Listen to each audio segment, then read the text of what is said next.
100 juta? Uang sebanyak itu untuk apa? Adik saya nabrak orang dan didenda. Kalau tidak, adik saya bakal masuk penjara. Kondisi adik kamu sekarang gimana? Adik saya nggak apa-apa. Tapi Rania ditabrak dan luka-luka. Dan dia juga yang marah. Oke, saya akan urus semuanya. Lebih baik kita ke sana sekarang ya. Baik Pak, mari ikut saya. Oh, jadi ini kakak kamu. Pokoknya saya nggak mau tahu ya. Kasih saya uang 100 juta. Atau enggak saya laporin ke polisi. Kak, gimana nih kak? Aku nggak mau di penjara. Kamu tenang ya dek. Ada bos kakak yang bakal urus semuanya. Saya udah bawa 100 juta yang kalian minta. Tapi saya perlu sesuatu. Kenapa Pak? Saya perlu bukti yang cukup kuat untuk ini. Maksud bapak? Kenapa kamu kelihatan gak begitu khawatir? Terus perban itu, kenapa perban itu gak kenceng? Jadi maksud bapak saya ini nipu? Tangan saya ini sakit loh, patah. Kalian semua saya laporin ke polisi ya. Kak, gimana nih kak? Kamu itu adiknya Delin kan? Dan kamu juga udah bekerja. Terus kenapa kamu menumpahkan semuanya ke Delin? Iya, karena dia kakak saya dan dia bekerja untuk keluarga. Kalian kesini naik apa? Naik motor pak. Jadi kalian berdua kesini bareng? Sebentar lagi kita dapat 100 juta. Oh, Jadi kalian berdua udah merencanakan ini?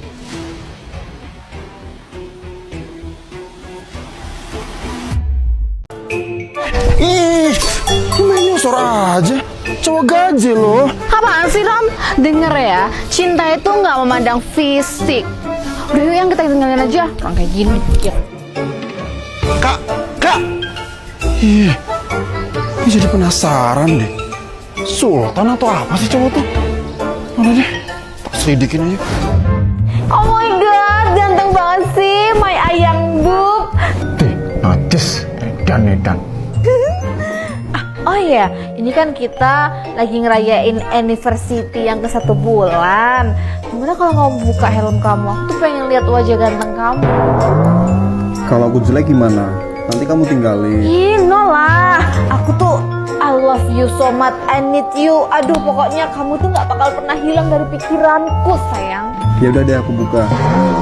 Tapi bukain di kamar kamu ya. Oke.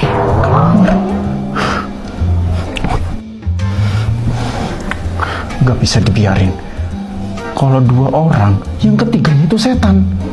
Aku gak boleh, aku harus ikutin. Kasih tijas dong ya.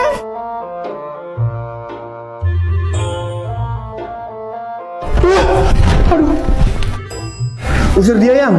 Rame, pergi nggak? Kalau nggak PS5 mu ku hancurin ya. Jangan dong kak, kan baru kakak beliin kemarin. Iya, aku beli es teh jumbo di taman aja.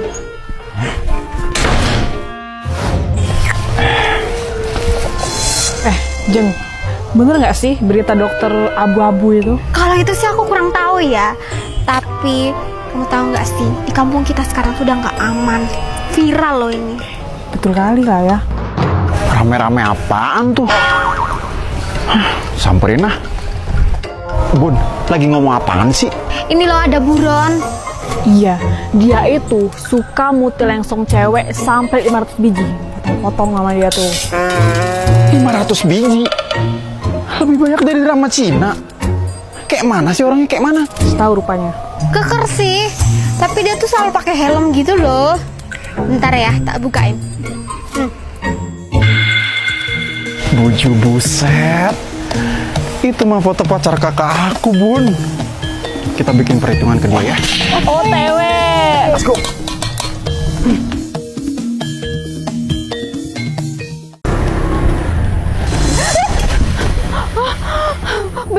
Begal. Mbak. Saya bukan begal, saya cuma mau parkir. Ini Bu, ini begalnya Bu. Lah, kamu Rami mantanku kan? Astaga, sekarang kamu alih profesi jadi begal ya Rom? Pasti kamu stres kan gara-gara aku putusin, makanya sekarang kamu bertindak kriminal. Enak aja. Aku ini bukan begal, aku. Nggak usah ngelak deh. Nih, buktinya tasku aja kamu bawa. Udah Bu, bawa ke kantor polisi aja. Ayo ikut saya. Bu, ibu mau tangkap saya? Ibu nggak kenal sama saya. Kamu pasti satpam baru di sini kan? Udah ikut aja. Iya.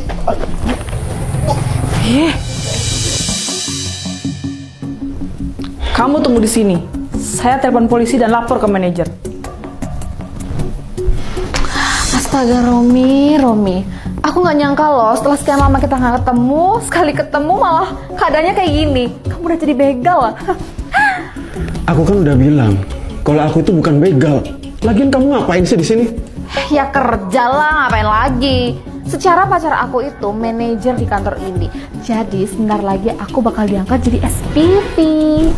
Ternyata masih ada yang mau ya pacaran sama cewek yang matre dan narsistik kayak kamu. Lah, bilang aja kamu iri kan sama aku. Gara-gara sekarang aku tuh udah sukses. Terus sedangkan kamu masih kere dan jadi gembel. Kamu yakin kamu bakal ada di atas terus? Ya yakin lah. Bahkan ya, Tuhan aja itu sampai bingung loh gimana caranya buat aku jadi miskin. Hati-hati sama mulut kamu. Romi, kamu tau gak? Sekarang aku tuh lagi merasa beruntung loh karena aku tuh bisa putus sama kamu dulu. Coba aja kalau kita masih pacaran sampai sekarang. Mungkin aku juga bakal jadi ke bawah-bawah jadi sampah masyarakat kayak kamu. Karena sebentar lagi aku punya jabatan di sini. Jadi aku bisa penjarain kamu dengan gampang. Lakuin aja. Aku nggak takut kok. Alah, sosokan nggak takut. Bilang aja sekarang kamu lagi ketar-ketir kan gara-gara mau diboyong ke kantor polisi. Aku bisa sih batalin terus cabut laporan itu asalkan kamu cium kaki aku sambil sujud terus bilang minta maaf. Nggak akan. Kamu baru jadi calon SPV aja udah sombong kayak gini ya? Apalagi jadi pimpinan Royal Group. Aduh, nggak usah sedih Rom. Bahkan aku bisa loh dapetin pimpinan Royal Group. Udah lah, pada intinya sekarang kamu itu udah miskin, gembel, begal lagi sama masyarakat. Kamu nggak perlu repot-repot cari pimpinan Royal Group. Kamu kenal kok orangnya. Mana begalnya? Sayang, ini loh begalnya, ternyata dia mantan aku. Pak Romi. Kamu kenal saya? Kenal dong Pak.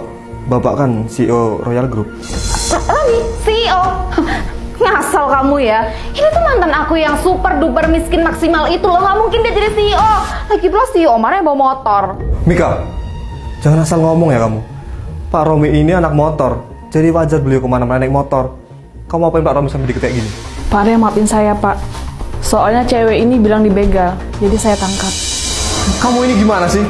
Baru sehari kerja udah bikin masalah. Pak Romi, tolong maafin pacar saya Pak. Saya lepasin ikatan Bapak.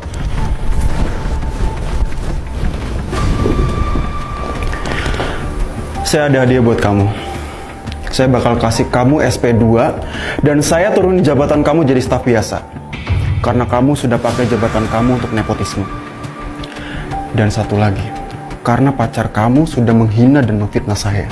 Tapi Pak, lihat, gara-gara kamu, karir gue jadi hancur. Maafin aku ya sayang. Romi, aku minta maaf ya Rom. Dan kamu siap-siap ya. Saya bakal laporin kamu atas pencemaran nama baik. Kamu lihat sendiri kan? Tuhan mengirimkan saya untuk memutarbalikkan roda kehidupan kamu.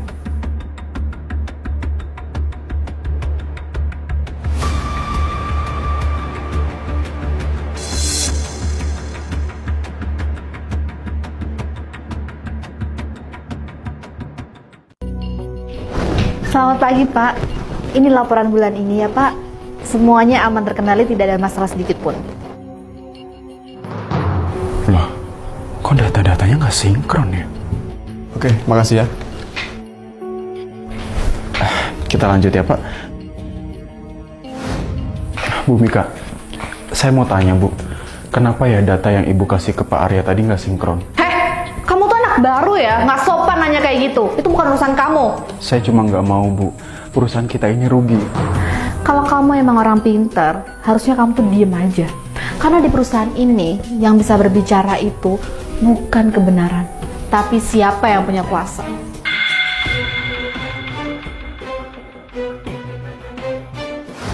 Kalau kasus Mika kita bongkar sekarang, perusahaan kita yang akan goyah. Media pasti menyerang, dan nama keluarga kita akan tercoreng. Uang yang hilang jumlahnya miliaran. Kita tidak bisa terus menutupinya. Kamu tenang aja, biar saya yang ngurus semuanya. Pak, saya punya buktinya kalau Mika melakukan penggelapan dana di perusahaan kita. Romi, kamu tahu apa konsekuensinya kalau sampai kasus ini terbongkar? Iya Pak, tapi kalau Bapak tutup-tutupi ini lebih berbahaya Pak. Rom, kamu itu sahabat saya. Saya sengaja melindungi Mika karena dia bukan karyawan biasa. Dia itu punya kontrak dengan perusahaan bersaing. Kalau sampai saya jebloskan Mika, nama keluarga saya yang akan hancur. Oke. Jadi kamu lebih milih nama baik keluarga kamu dibanding keselamatan perusahaan ini? Kalau memang kamu ingin membantu saya, tolong cari cara. Gimana cara menjatuhkan dia tanpa membawa nama keluarga saya?